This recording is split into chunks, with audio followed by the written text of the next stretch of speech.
Hi friends, welcome back to my channel.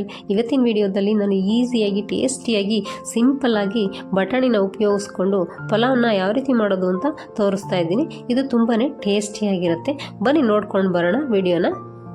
ಫಸ್ಟ್ಗೆ ನಾನಿಲ್ಲಿ ಒಂದು ಮಿಕ್ಸಿ ಜಾರ್ ಇಟ್ಕೊಂಡಿದ್ದೀನಿ. ಅದಕ್ಕೆ 1 ಗೆಡ್ಡೆಯಷ್ಟು ಬೆಳ್ಳುಳ್ಳಿನ ಹಾಕ್ಕೊಳ್ತಾ ಇದ್ದೀನಿ. ಹಾಗೆಯೇ 1 ಇಂಚಷ್ಟು ಶುಂಠಿನ ಹಾಕ್ಕೊಳ್ತಾ ಇದ್ದೀನಿ. ಇವೆಲ್ಲವನ್ನು ಕೂಡ ನಾನು ಕುಟ್ಟಿ ಪುಡಿ ಮಾಡಿ ಹಾಕ್ಕೊಳ್ತಾ ಇದ್ದೀನಿ. ಈಗ ಒಂದು 4 ಹಸಿಮೆಣಸಿನ್ಕಾಯಿ ಹಾಕ್ಕೊಂಡಿದ್ದೀನಿ.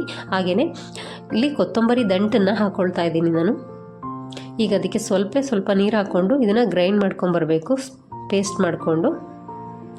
ಈಗ ನೋಡಿ, ಅದನ್ನು ಪೇಸ್ಟ್ ಮಾಡಿಕೊಂಡು ತಂದಿದ್ದೀನಿ, ತರಿಯಾಗೇ ಇದೆ. ಈಗ ಇದನ್ನು ಸೈಡಿಗೆ ಎತ್ತಿಟ್ಕೊಳ್ತಾ ಇದ್ದೀನಿ. ನಂತರ ನಾನು ಒಂದು ಕುಕ್ಕರ್ ಇಟ್ಕೊಂಡು ಉರಿನ ಸಿಮ್ಮಲ್ಲೇ ಇಟ್ಕೊಂಡು 2 ಸ್ಪೂನಷ್ಟು ಎಣ್ಣೆನ ಹಾಕ್ಕೊಳ್ತಾ ಇದ್ದೀನಿ. ಎಣ್ಣೆ ಸ್ವಲ್ಪ ಬಿಸಿಯಾದ ನಂತರ ಒಂದು 3 ಏಲಕ್ಕಿ, ಒಂದು 3 ಲವಂಗ, ಹಾಗೆ ಒಂದು ಚಿಕ್ಕ ಚೂರು 3 ಚೂರುಗಳನ್ನ ಚಕ್ಕೆನ ಹಾಕ್ಕೊಳ್ತಾ ಇದ್ದೀನಿ. ಹಾಗೆಯೇ 2 ಪಲಾವ್ ಎಲೆನ ಹಾಕ್ಕೊಳ್ತಿದ್ದೀನಿ. ಈಗ ಇನ್ನೂ ಒಂದು ಸಲ ಮಿಕ್ಸ್ ಮಾಡಿಕೊಂಡು ಈ ರೀತಿ ಸ್ವಲ್ಪ ಫ್ರೈ ಮಾಡ್ಕೊಳ್ಬೇಕು. ಅದು ಸ್ವಲ್ಪ ಫ್ರೈ ಆಗ್ತಿದ್ದಾಗೆ ಒಂದು ದಪ್ಪ ಈರುಳ್ಳಿನ ಈ ರೀತಿ ಸ್ಲೈಸ್ ಥರ ಕಟ್ ಮಾಡಿ ಇಟ್ಕೊಂಡಿದ್ದೆ, ಅದನ್ನು ಕೂಡ ಹಾಕಿದ್ದೀನಿ. ಈಗ ಇದನ್ನು ಕೂಡ ಚೆನ್ನಾಗಿ ನಾವು ಮಿಕ್ಸ್ ಮಾಡಿಕೊಂಡು ಫ್ರೈ ಮಾಡ್ಕೊಳ್ಬೇಕು ಎಣ್ಣೆನಲ್ಲೇ. ಉರಿನ ನಾನು ಸಿಮ್ಮಲ್ಲೇ ಇಟ್ಕೊಂಡಿದ್ದೀನಿ. ಈ ರೀತಿ ಚೆನ್ನಾಗಿ ಸ್ವಲ್ಪ ಟ್ರಾನ್ಸ್ಪರೆಂಟ್ ಆಗೋವರೆಗೂ ಫ್ರೈ ಮಾಡ್ಕೊಳ್ಬೇಕಾಗತ್ತೆ. ಅದು ಸ್ವಲ್ಪ ಬೆಂದ ನಂತರ ಈರುಳ್ಳಿ, ಈಗ ನಾನು ಮಸಾಲೆನ ಪೇಸ್ಟ್ ಮಾಡಿ ಇಟ್ಕೊಂಡಿದ್ದೆ ಅಲ್ವಾ, ಶುಂಠಿ ಬೆಳ್ಳುಳ್ಳಿ ಹಸಿಮೆಣಸಿನ್ಕಾಯಿ, ಅದನ್ನು ಹಾಕ್ಕೊಳ್ತಾ ಇದ್ದೀನಿ. ಈಗ ಇದನ್ನು ಕೂಡ ಹಾಕಿ ಸ್ವಲ್ಪ ಹಸಿ ವಾಸನೆ ಹೋಗೋವರೆಗೂ ನಾವು ಉರಿನ ಸಿಮ್ಮಲ್ಲೇ ಇಟ್ಕೊಂಡು ಈ ರೀತಿ ಫ್ರೈ ಮಾಡ್ಕೊಳ್ಬೇಕಾಗತ್ತೆ. ಹೀಗೆ ಕೈ ಆಡಿಸ್ತಾನೆ ಇರಬೇಕು, ಇಲ್ಲಾಂದರೆ ತಳ ಹಿಡಿದು ಬಿಡುತ್ತೆ. ಈಗ ಅದಕ್ಕೆ 2 ಟೊಮೆಟೊನ ಈ ರೀತಿ ದಪ್ಪಾಗಿ ಕಟ್ ಮಾಡಿ ಹಾಕ್ಕೊಳ್ತಾ ಇದ್ದೀನಿ. ಈಗ ಇದನ್ನು ಕೂಡ ನಾವು ಚೆನ್ನಾಗಿ ಮಿಕ್ಸ್ ಮಾಡಿಕೊಂಡು ಸಾಫ್ಟ್ ಆಗೋವರೆಗೂ ನಾವು ಬೇಯಿಸ್ಕೊಳ್ಬೇಕು ಟೊಮೆಟೊನ. ಈಗ ಅದು ಸ್ವಲ್ಪ ಸಾಫ್ಟ್ ಆಗಿದೆ ನೋಡಿ, ಟೊಮೆಟೊ ಎಲ್ಲ ಇಷ್ಟಾದರೆ ಸಾಕು. ಈಗ ಅದಕ್ಕೆ ನಾನು ಸ್ವಲ್ಪ ಫ್ರೆಶ್ ಬಟಾಣಿನ ಈ ರೀತಿ ಬಿಡಿಸಿ ಇಟ್ಟಿದ್ದೆ. ಅದು ಮೊಳೆ ಬಂದಿದೆ, ತೊಂದರೆ ಇಲ್ಲ, ಚೆನ್ನಾಗಿರುತ್ತೆ, ಟೇಸ್ಟ್ ತುಂಬ ಚೆನ್ನಾಗಿರುತ್ತೆ. ಹಾಗೆ ಅದ್ರ ಜೊತೆಗೆ ಒಂದು ಆಲೂಗೆಡ್ಡೆ ಕೂಡ ಹಾಕ್ಕೊಳ್ತಾ ಇದ್ದೀನಿ. ಆಲೂಗೆಡ್ಡೆ ಮತ್ತು ಬಟಾಣಿನ ನಿಮ್ಮ ಇಷ್ಟಾನುಸಾರ ಎಷ್ಟು ಬೇಕೋ ಅಷ್ಟನ್ನು ಹಾಕ್ಕೊಳ್ಬೋದು. ಈಗ ಅದಕ್ಕೆ 1 ಸ್ಪೂನಷ್ಟು ಉಪ್ಪನ್ನು ಹಾಕ್ಕೊಂಡು ಈ ರೀತಿ ಮಿಕ್ಸ್ ಮಾಡಿಕೊಂಡು ನಾನು ಅದನ್ನು ಬೇಯಲಿಕ್ಕೆ ಬಿಡ್ತಾ ಇದ್ದೀನಿ. ಈ ರೀತಿ ನಾವು ಮಧ್ಯೆ ಕೈ ಆಡಿಸ್ತಾನೆ ಇರಬೇಕು. ನಂತರ ನಾನು ಒಂದು 3/4 ಸ್ಪೂನಷ್ಟು ಗರಂ ಮಸಾಲ ಪೌಡರ್ನ ಹಾಕಿದ್ದೀನಿ. ಈ ವಿಡಿಯೋನ ನಾನು ನನ್ನ ಹಿಂದಿನ ವಿಡಿಯೋದಲ್ಲಿ ಶೇರ್ ಮಾಡಿದ್ದೀನಿ, ನೋಡಿಲ್ಲ ಅಂದರೆ ಹೋಗಿ ನೋಡ್ಕೊಂಡು ಬನ್ನಿ. ನೋಡಿ, ಈ ರೀತಿ ಒಂದು ಸತಿ ಚೆನ್ನಾಗಿ ನಾವು ಮಿಕ್ಸ್ ಮಾಡಿಕೊಳ್ಬೇಕು. ಮಸಾಲೆ ಎಲ್ಲ ಬಟಾಣಿ ಮತ್ತು ಆಲೂಗೆಡ್ಡೆಗೆಲ್ಲ ಚೆನ್ನಾಗಿ ಹಿಡಿಬೇಕು. ಈಗ ಅದಕ್ಕೆ ನಾನು 2 ಗ್ಲಾಸಷ್ಟು ನೀರನ್ನು ಹಾಕ್ಕೊಳ್ತಾ ಇದ್ದೀನಿ. ಈಗ ಇದನ್ನು ಕೂಡ ಒಂದು ಸತಿ ಚೆನ್ನಾಗಿ ನಾವು ಮಿಕ್ಸ್ ಮಾಡಿಕೊಂಡು, ಈಗ ಉಪ್ಪು ಖಾರ ಕರೆಕ್ಟಾಗಿದೆಯಾ ಅಂತ ನೋಡಿಕೊಂಡು ನಾವು ಉಪ್ಪು ಖಾರನ ಅಡ್ಜಸ್ಟ್ ಮಾಡ್ಕೊಳ್ಬೇಕಾಗತ್ತೆ.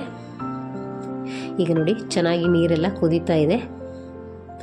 ಈಗ ಅದಕ್ಕೆ ನಾನು 1 ಕಪ್ಪಷ್ಟು ಬಾಸುಮತಿ ಅಕ್ಕಿನ ತೊಳೆದ್ಬಿಟ್ಟು ಹಾಕ್ಕೊಳ್ತಾ ಇದ್ದೀನಿ. ನಾನಿಲ್ಲಿ ಅಕ್ಕಿನ ನೆನೆಸಿಲ್ಲ, ಹಾಗೆಯೇ ತೊಳೆದು ಹಾಕ್ಕೊಳ್ತಾ ಇದ್ದೀನಿ ಡೈರೆಕ್ಟಾಗಿ. ಈಗ ಇದನ್ನು ಕೂಡ ಒಂದು ಸತಿ ಈ ರೀತಿ ಚೆನ್ನಾಗಿ ಮಿಕ್ಸ್ ಮಾಡಿಕೊಳ್ಬೇಕು. ಈಗ ಅದಕ್ಕೆ ಸ್ವಲ್ಪ ಕಸ್ತೂರಿ ಮೇಥಿನ ಹಾಕ್ಕೊಳ್ತಾ ಇದ್ದೀನಿ. ನಂತರ ಸ್ವಲ್ಪ ಕೊತ್ತಂಬರಿ ಸೊಪ್ಪನ್ನ ಹಾಕ್ಕೊಂಡು ಒಂದು ಸತಿ ಚೆನ್ನಾಗಿ ಈ ರೀತಿ ಮಿಕ್ಸ್ ಮಾಡಿಕೊಂಡು ನಾವು ಕುಕ್ಕರ್ ಮುಚ್ಚಳನ ಮುಚ್ಚಬೇಕಾಗತ್ತೆ. ಈಗ ನಾನು ಕುಕ್ಕರ್ ಮುಚ್ಚಳನ ಮುಚ್ಚುತ್ತಾ ಇದ್ದೀನಿ. ಮುಚ್ಚಿಬಿಟ್ಟು ನಾವು 2 ವಿಸಿಲ್ ಬರೋವರೆಗೂ ನಾವು ಕೂಗಿಸ್ಕೊಳ್ಬೇಕು. 2 ವಿಸಿಲ್ ಆಗಿ ನಂತರ ಆರಿದ ಮೇಲೆ ಅದು ಪೂರ್ತಿ ತಣ್ಣಗಾದ ನಂತರ ನಾನು ಮುಚ್ಚಳನ ತೆಗಿತಾ ಇದ್ದೀನಿ. ಅದು ಪ್ರೆಷರೆಲ್ಲ ಹೋದ್ಮೇಲೆ ಈಗ ನೋಡಿ, ಸೂಪರಾಗಿರ್ತಕ್ಕಂತಹ ಬಟಾಣಿ ಪಲಾವು ರೆಡಿಯಾಗಿದೆ. ನೋಡಿ ಎಷ್ಟು ಸಖತ್ತಾಗಿ ಬಂದಿದೆ ಅಂತ.